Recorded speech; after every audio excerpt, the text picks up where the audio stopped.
Develop the habits. You've got the brain power, you've got the energy, but develop the habits of success. So how do you start a business with no money under the worst conditions that your backer doesn't want to give you a dime? What do? Get ready for a lot of rejection, and at the same exact time, do the things others don't want to do. Do what's necessary, do what it takes, no matter what it is, and try not to hurt anybody along the way. You know, I often say there should be 12 people at a table, right, and we're having a discussion about something. And something may turn up that could be an opportunity. Half the people don't recognize it's an opportunity. A lot of people are comfortable in what they're doing. They don't want change. People actually get into a zone where they're very comfortable. So they don't like the idea of risk. I see people, they want to do one little house. Then I see people that want to do 10 houses. And I see people want to do thousands of houses. Now this isn't a good time to be talking about houses. But the fact is, if you're going to think and if you're going to be doing something, do it big. In a certain way, it's better with the banks. In a certain way, it's better with buyers. You can make it more dramatic. I've always thought that each person invented himself for whatever reasons, through whatever circumstance, through whatever he has gone through, that we are each a figment of our own imagination. From day one, I never tried to hide that I was the girl in my apartment with the red backpack. It's like, this is who I am, and I find that people end up rooting for you and opening more doors if you're really honest early on. Some people start businesses and try to come across that they're much bigger than they are because they feel like that's the only way they're going to be taken seriously. But if you know your product's great and you know why you made it, you don't have to apologize for being out of your home or your apartment or being small. You know, to create a business, you've got to initially work day and night, weekends. It's really hard work. I worked 24 hours a day, 7 days a week, and I cared. That's what I cared about. I cared about solving problems, being successful. Anytime an obstacle presented itself, I used it to my advantage and made it work. And I never heard the word no. If I heard the word no, it meant maybe. Then I made maybe yes. In the end, luck plays a very important part in how successful you are, but the harder you work and the longer you work, the luckier you're going to be. People need to understand that we cannot take a breath, that we have competitors who want to take the food off of our table. We have an economy in which there's 8% unemployment here, 9% unemployment in the US, and Starbucks Coffee Company is not something you have to have. It is a discretionary purchase.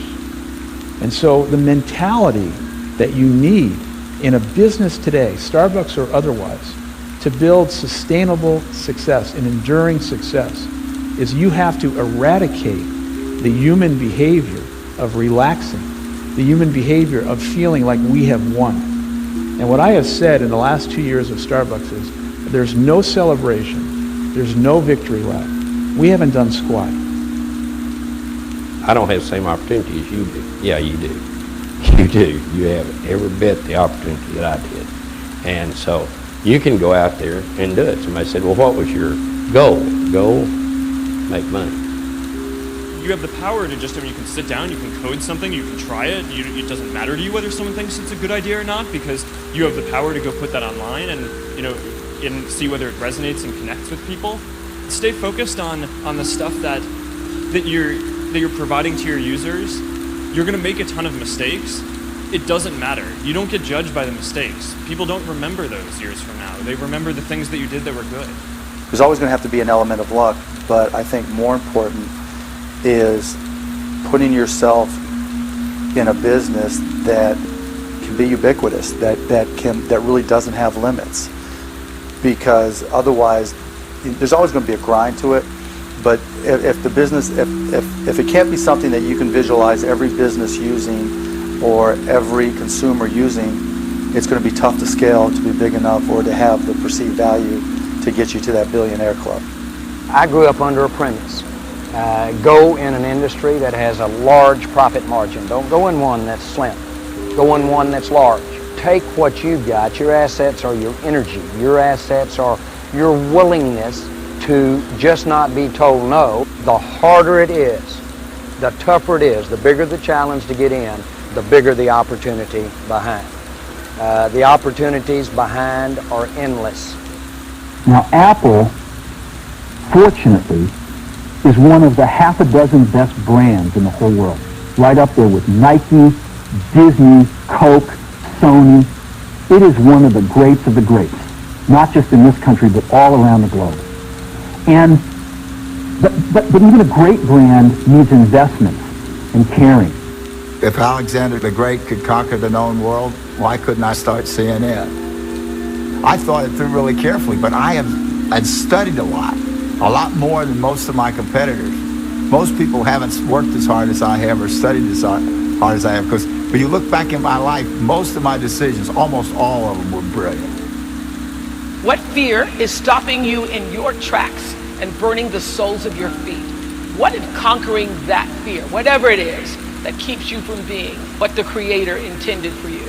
What if you could unleash everything great in your life? Would you do it? Would you say yes to that? Don't allow anyone, friend, family, acquaintance, teachers, whoever it is, don't allow anyone to tell you that what you are dreaming for yourself and your family is not possible. It is possible.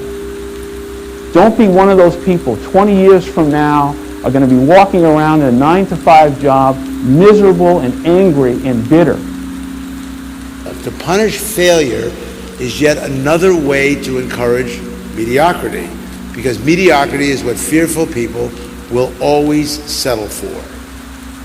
I like to see people. I think it's really important, even if it's 10 minutes. I hate all this new world of people aren't talking. So I like the idea of seeing people. I think you get a very different view when you look in somebody's eye. You know in a second whether it's right. I mean, I see these people, they're like 8 yards away at a desk and they're busy. I said, go and talk to them.